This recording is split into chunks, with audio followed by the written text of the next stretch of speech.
Alors Guillaume, donc je suis installé dans les terrasses du Larzac, à nord-ouest de Montpellier, dans le village d'Agnan. Le domaine a été créé en 2013. Il a été créé sur la base de plusieurs parcelles qui sont un peu disséminées, de vieilles vignes. Et aujourd'hui, donc on a commencé avec 7 hectares à peu près, et aujourd'hui on a le double. Alors le domaine, donc 14 hectares, sur les communes de Montpeyroux, Saint-Saturnin et Jonquière. On travaille donc on est sur des terroirs calcaires, sous le causse du Larzac. On travaille sur 5 cépages en rouge et 6 cépages en blanc. Par passion pour le vin. Donc le domaine est en bio évidemment, c'est une évidence.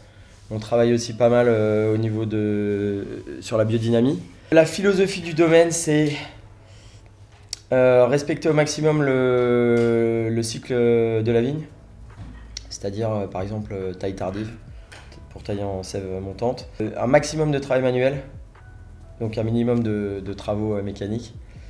Donc ça concerne par exemple la pré-taille, le rognage, tout ça se fait manuellement.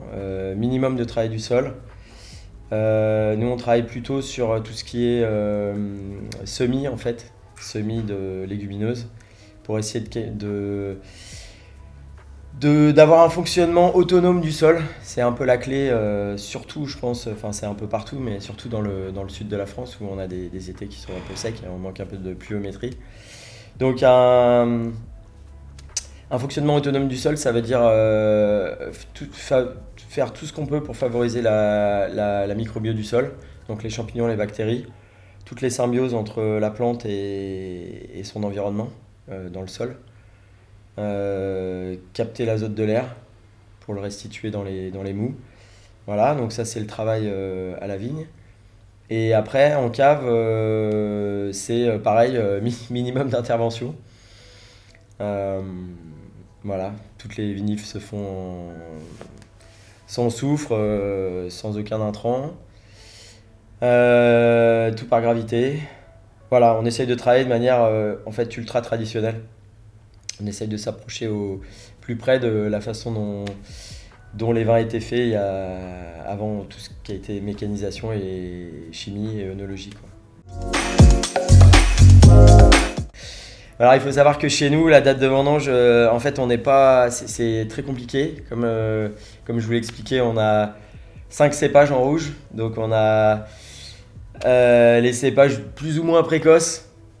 Je dis plus ou moins parce qu'il y a quand même des différences et en fonction de où c'est localisé, la date de taille, de pas mal de choses. Mais bon, Grenache, Syrah, Cinsault. Et après, on a des cépages tardifs, donc Mourvèdre et Carignan. Donc déjà, en général, il y a au moins... On peut avoir jusqu'à 2 semaines de décalage, même plus. Déjà, rien que sur les cépages rouges. Et après, on a 6 cépages en blanc. Donc Chenin, Roussanne, Carignan blanc, Vermentino, Chardonnay, Aligoté. Donc ça veut dire qu'en fait chez nous, il n'y a pas une date de vendange, il y en a plein. En général, on démarre vers ça peut être un peu avant le 15 août. Mais souvent au 15 août, on a démarré. Et ça dure en général 4 à 5 semaines. Donc j'ai expliqué, donc grappe entière en grande partie sur les cépages rouges. Grappe entière, gravité, sans soufre, sans intrant, et le minimum d'extraction. Voilà. C'est-à-dire on essaye de faire ce qui est juste nécessaire, c'est-à-dire sortir les sucres. Voilà. La durée, c'est entre... En fait, on a deux catégories de vins. On a des vins on appelle, enfin voilà, des vins un peu sur le fruit, donc qui sont des élevages plutôt courts, c'est-à-dire moins d'1 an. En cuve, donc ça peut être des cuves inox ou des cuves béton. Et après, on a des vins plus traditionnels, donc élevage long, entre 20 et... ça peut aller jusqu'à 40 mois. en bois essentiellement, mais on a aussi un peu d'œuf béton. Et voilà, et après les contenants, c'est essentiellement du gros contenant, des 600 litres, des vieux 600 litres et des foudres. Ça remonte à quand j'étais petit. Mais ce qui m'a vraiment fait m'intéresser au vin, sérieusement, commencer à en acheter, c'était, je devais avoir une vingtaine d'années à peu près. Et je crois que mon père avait ouvert un. Je me demande si c'était pas un Pavie Maquin 82. Voilà, donc un Saint-Émilion. Voilà, mon père était assez classique dans ses goûts, donc c'était Bordeaux-Bourgogne.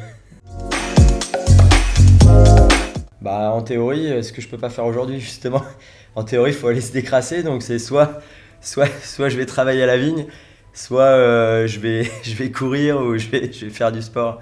Voilà. Déjà, ça suffit pas pour commencer. Donc c'est au moins déjà une bouteille de blanc déjà, et puis une bouteille de rouge derrière. Je sais pas, soirée romantique, j'en sais rien. Je vois pas les choses comme ça.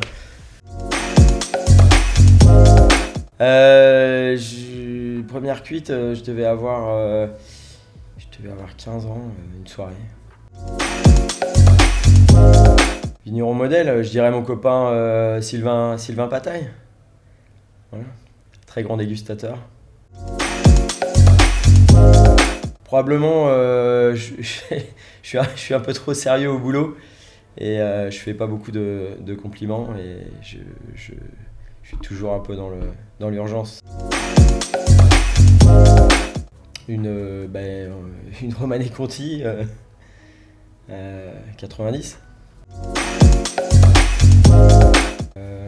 Un sportif sympa, je sais pas, Roger Federer par exemple. Venir visiter les terrasses du Larzac, c'est très très beau coin.